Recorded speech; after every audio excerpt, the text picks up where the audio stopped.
forward to spending some time with you here today. What we'll do is try to tap into some of the knowledge that Microchip has around the space market to give you some insight. So today, first, we'll talk a little bit about the new space opportunity and some of the dynamics of the market. We'll then spend some time talking about design considerations and close with how you can integrate your design methodology with Microchip to best navigate the new space market dynamics. So first, we probably need to spend a minute just talking about what is new space. Most people think new space is just LEO satellite for communication. Really, it's more than that. It's a totally different mindset that people are using as they're going to market. It's about the ROI. As an example of this, look at NASA. NASA historically would contract out to have deliverables done. They would foot the bill to move that forward. Now what NASA's done for some of their new lunar rovers is they've actually set up 3 teams led by innovative startups to not only deliver the rover itself, but deliver it as a service for the astronauts working on the moon that will also be able to be contracted to do autonomous work. It's a totally different business model. That's the new space market. Another way to look at that is purely it's a commercialization of space. So what is true is the initial effort around some of the communication constellations drove volumes to a much higher level than ever before. Those volumes allowed the pricing to come down, and in turn, the lower costs allowed new applications to get ROI considerations. The circular dynamic really is a driving force behind new space. Some examples, if you look at the launch overhead to get products into space, it used to be in the order of $200 million, and that's being forecasted to go down in the near future to only $5 million. Or if you look at the satellites themselves, they've seen 2 order of magnitude reduction in price. This is a huge shift. And the result is you're now going to see new space as the next trillion-dollar market. But it's not without challenges. So historically, people think of new space, they immediately gravitate towards the cost and scheduling pressures. But it's more than that. It's really about marrying that with bringing new technologies into the environment. Think about what's changing in the imaging world in recent years and how that could affect Earth imaging for mining or agriculture or other things. And it's also about understanding the different mission profiles. In some cases, you've got long missions like before, but there's other times when people only need a couple of years before the next generation is planning to be deployed. So let's take these dynamics and let's map them into a design consideration perspective here. So first, you really have to consider what are the mission goals. You have to look at that reliability, longevity, survivability equation. And you have to marry that with what you're trying to do, not just at the device, but at the system cost level. You've got to consider things like what's the overhead to develop it, support it, and maintain that. You need to look at where you're going to differentiate your product. Can you buy it versus design it yourself? What are some of the methodologies to simplify the overall overhead for this or future projects you're doing? And lastly, you got to map that not just at the total solution level. You have to think about it at a device level. And there's 2 major criteria that play into that device level trade-off. The first is the packaging technology, plastic versus ceramic. And it's more than just the material costs. There's a lot of overhead related to the testing and the support and the manufacturing of these different technologies that lead to some of the cost structures. There's also a big trade-off on the level of testing. Historically, semiconductor industries were notorious for having some infant mortality rates, and testing was a great way to weed those out. Today, that dynamic is very, very different. So if we use these 2 knobs together, you can get a 2 to 10x delta in cost. So these are huge factors when you're trying to look at the dynamics around new space. So Microchip's embraced all of these changes and is attacking this problem from a different perspective. As we build new products or bring them to market, we're leveraging power efficiency as one of our cornerstones. And it's very different in space than it is in terrestrial applications, because think of the overhead for our solar panels and the infrastructure to deliver that power. We're also looking at the design effectiveness to do it once or to move it forward or to leverage other IP. So using industry standard processors as an example, or using Ethernet for your connectivity. These are things that we can bring to bear to help align with the new space dynamics. Lastly, scalability. We're trying to think about these ever-changing design considerations and the different mission goals, and how can we deliver a solution that allows you quickly to pivot or reuse those technologies. I also mentioned before that there's a whole bunch of new technologies that we have to consider. So yes, we're very focused on some of our processors, FPGA and SoC solutions as the digital brains of some of the products that are moving forward. But all of these require a periphery set of components to be successful. You need to bring power, clocking, I/O communication, and everything else to the equation. So Microchip is focusing on all these companion solutions and how we can best serve your particular challenges. And I can't emphasize enough, the design methodology has become a huge part of this efficiency of this equation. People want to take their IP and quickly move it to different form factors or scale it up by using the same core multiple times. So we think about this in our methodologies that we offer, and that ties into footprint compatibility with a number of our different processor, FPGA, and other component solutions. So let's now pivot here from some of the design considerations to how to work better with Microchip on this. So first, you have to understand that there's not a static set of solutions to look at. We have a very strong pipeline. We're constantly looking at those new technologies that I mentioned before that we have available already in commercial offerings, and we're looking to migrate that into space. We're also taking a number of our historical space products and offering them in new qualification and packaging levels. So it's important that you interface with Microchip to understand what we're working on, as well as influence what we should be working on next in this dynamic market. We're very proud of the portfolio that exists here today, and I'll take a couple of moments to highlight some examples. But throughout these examples, I want you to pay attention to the huge shift in the market for new space to the plastic technologies. So we've already got a broad portfolio of solutions that check a lot of those different technology boxes that you can leverage. We've also greatly enhanced the number of flows. Here's an example around some of our FPGAs where you can see in a particular technology, we're offering as many as 6 different flows to right size the solution for your mission objectives. A recent example of what that pipeline looks like is we've committed to offer a new plastic package with a special mill screening flow to that that's giving a much broader dynamic range to what our RT PolarFire offering had been already. We're also doing similar things in the processing environment, where we're offering an M0 class ARM processor that's ideally suited to do a lot of the housekeeping or peripheral roles that are required for some of your applications. And it's just not the core itself and our focus on some of the power and security aspects that's important. This is a great example of we've got the right set of peripherals and analog capabilities to really simplify your overall system design, tying that in with the methodology that we talked about before.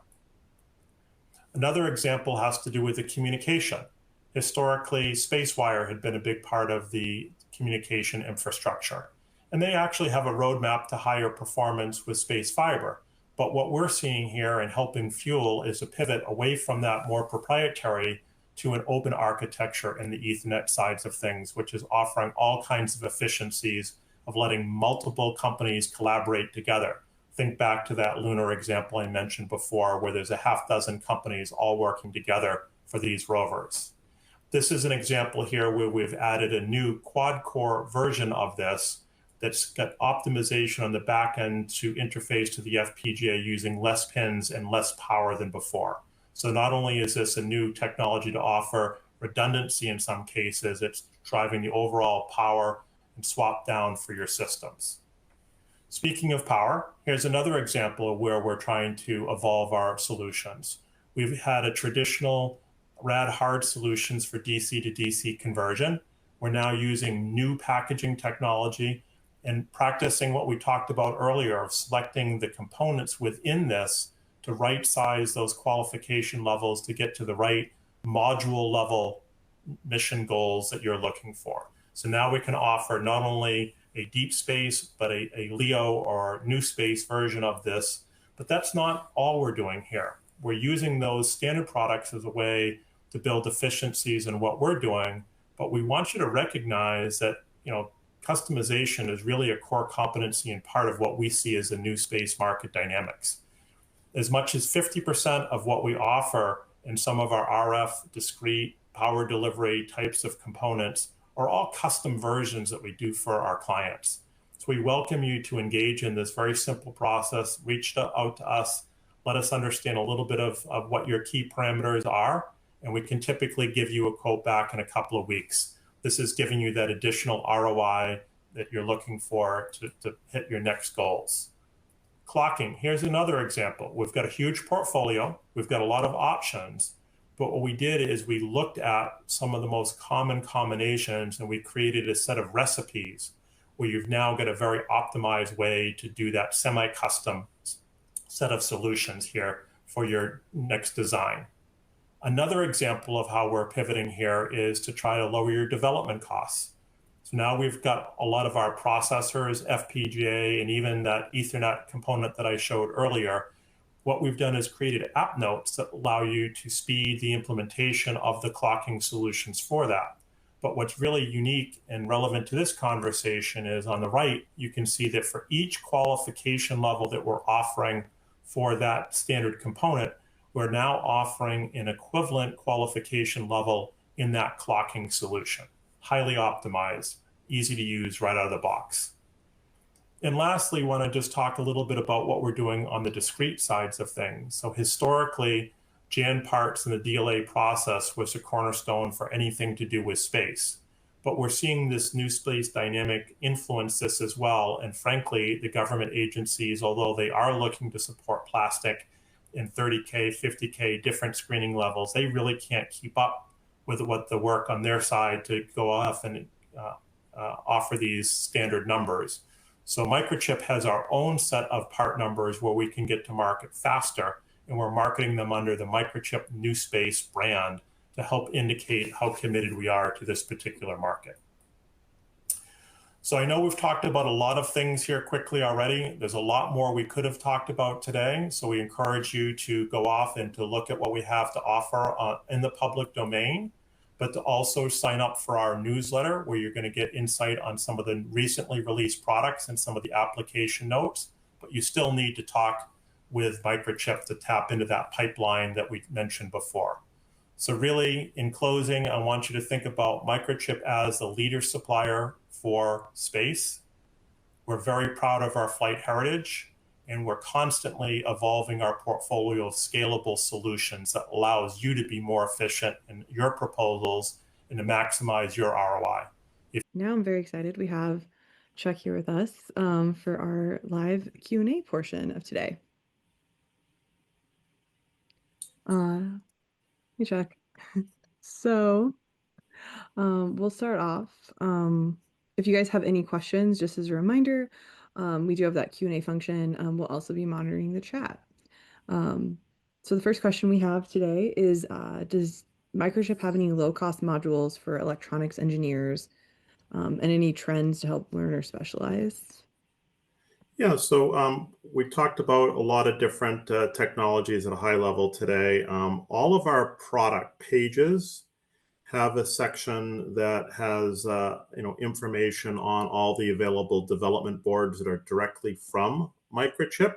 And the intention of these development boards is just that, is to help people learn and understand and utilize this. So that's the place that I would recommend that you look first. We also do work with a number of third-party ecosystems for maker products as well. So there may be some third-party devices, or excuse me, boards for some of our devices that may be valuable to you also.